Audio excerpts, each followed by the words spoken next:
Hey friends, welcome back to Help Finish the Truth. I'm Christopher McGee. In this video, we're gonna go over the sumo squat. Let's do it.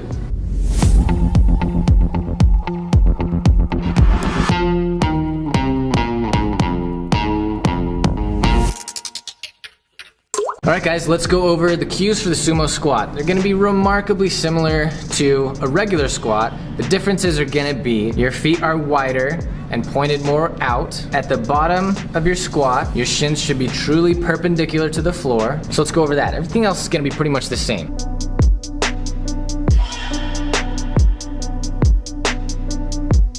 So I've got it on a ledge. It's just under shoulder height for me, so it's easy for me to face the rack, come in here and just stand up and be able to clear it of the ledge without having to hike my shoulders or go up on my toes. And I'm gonna take my feet quite wide, okay?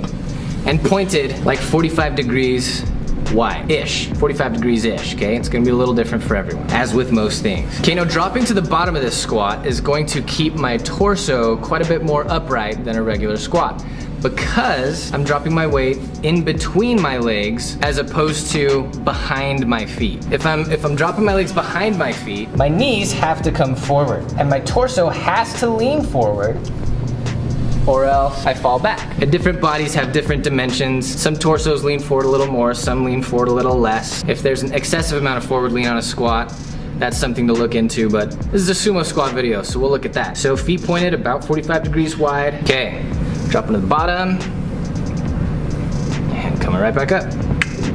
The fact that in this squat, my knees don't go as far forward means a lot of the tension that would be in my quads for a regular squat moves out of my quads and it gets transferred to my glutes to make that same upward movement in the squat.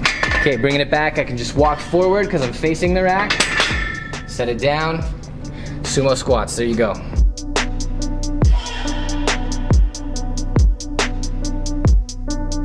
Alright guys, let's look at the prime movers and their origin insertions for the sumo squat.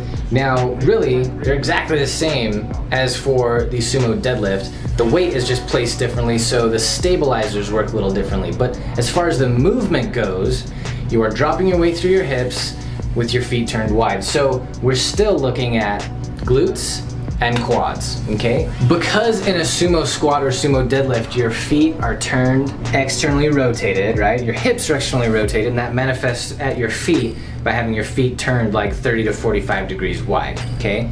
And because they're so wide, and because you step so wide, when you come down and you get this true vertical shin, what's happened is I've taken quite a bit of the tension out of my quad and loaded it right into my glute. The more over my toes, or the more in that direction my knee goes, the more tension my quad takes on. But here with this true vertical shin at the bottom of this movement, we have a lot of the tension brought out of the quads and brought into the glutes, okay? Also, the fact that you're taking your legs wide and dropping your weight, you have a much more upright torso in the sumo squat and sumo deadlift. So we're still just looking at glutes and quads, and the stabilizers in the back don't have to do as much work as they would for a normal squat or a normal deadlift. So let's just look at the origin and insertion points. Oh, gotta make sure Ozai's hat stays on. Origin and insertion points for the glutes and quads. So for the glutes, you've got an origin point that's all along the posterior aspect of this iliac crest. It comes into the sacral region and it comes wide and it inserts onto the neck of the lateral neck of the femur, just below the greater trochanter, okay?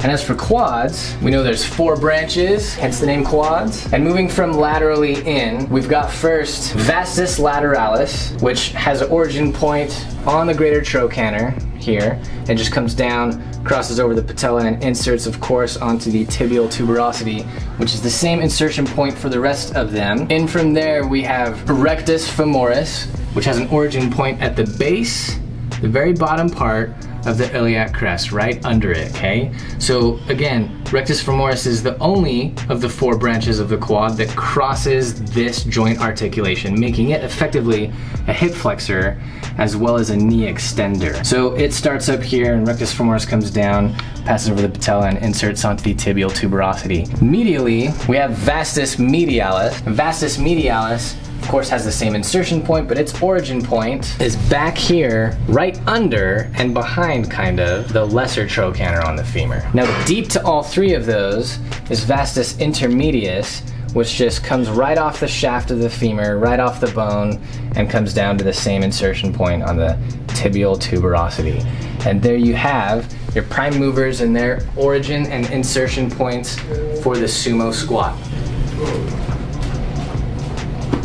Alright guys, thanks for watching that one. Share this with any of your friends that you think would benefit from it. Make sure you turn on notifications so you're updated on all the good education I'm pumping out here on health and fitness, the truth. And make sure you can follow me on Instagram as well. Get all the education I'm putting out there. We'll see you guys in the next video.